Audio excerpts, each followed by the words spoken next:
What's up everyone, it's Bucky. Welcome to your second Python tutorial. And in this tutorial I'm going to be talking to you guys about simple numbers and some simple math calculations in Python. Now in Python you do it a little bit differently than regular programming languages. And remember, we're still working in idle, the Python GUI.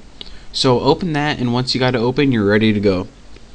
So last tutorial I told you guys how to make a basic output on a screen print.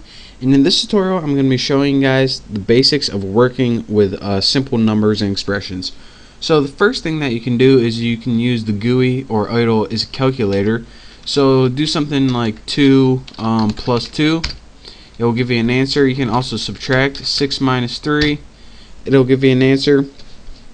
Now you can do all these simple things, and another thing that you can do besides multiplication and stuff is simple division. So go ahead and you can do integer division, 18 divided by 3, like that. But what if you try integer division with numbers that don't divide evenly, like 18 over 7? Now this is 2 point something, but once you do that, it just gives you 2. And this is because Python is looking at your question, 18 divided by 7, and it says, alright, you're asking me what integer divided by an integer is, so I'm going to give you an integer is the answer. But we all know that 18 divided by 7 isn't 2. So how do we tell Python to give us the regular answer? Well, since the answer has decimal points, we need to ask Python in decimal points. In a decimal point number in computer language is called a float. And how you do this, how you get an answer in decimal points, you have to include a decimal point somewhere in your division.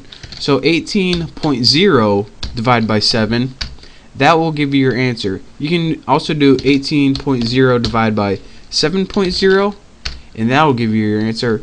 Or even 18 divided by 7 and just put a point, and that tells Python that you want a decimal point as your answer, and that'll give you your float answer too. Now besides addition, multiplication, subtraction, and division, we got a fifth operation that comes in handy a lot of the time, and that's your modulus operator, and that's just the percent sign. Now when you're dividing, you have this number right here and you have a decimal point, but if you want an integer, the modulus is pretty much the remainder that you learn in high school or elementary school, whenever the heck you learned it. So 9 divided by 4 is 2 with a remainder of 1. So once you do 9 modulus 4, it's going to give you the remainder, which is 1. So the modulus, whenever you do that, it's just the remainder. So what if you got the modulus of something like 8 divided by 4? What's the remainder of that? It's 0. So whenever you press enter, voila, it gives you 0. Who would have thought? So you can even do one extra thing I just want to tell you about. You can even get a modulus of a float, like there, that'll give you a remainder. 8.75. What's the remainder when you divide it by 0.5? You have 0.25 left over.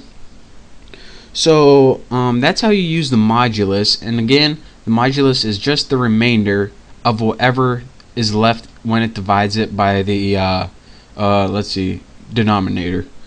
So the last expression I want to talk to you guys about is how to do exponents in Python. And how you do this, 6, whenever you want to do something like 6 times 7, just put 6 star 7, it'll give you the answer. But whenever you want to do exponents, and remember, like something like 8 exponent 3 is 8 times 8 times 8, 8 3 times. Or 5 exponent 4 is 5 times 5 times 5 times 5.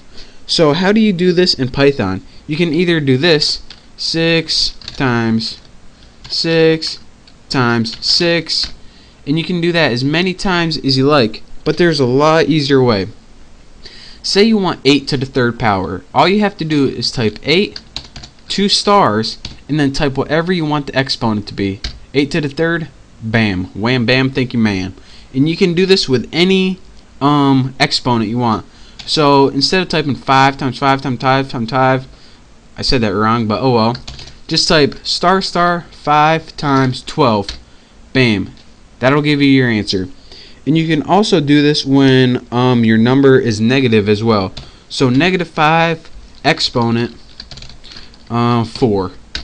Bam, there you go. So in this tutorial we covered basic math functions, and I also tell you guys how to do modulus and exponent. And those are the basic math functions, but we're going to be using them a lot in the future. So that's it for this tutorial. Thank you guys for watching. Hopefully you guys now have a better understanding of how to do simple math functions in Python. So again, thank you guys for watching. Make sure to check out the next tutorial, and I will see you next time.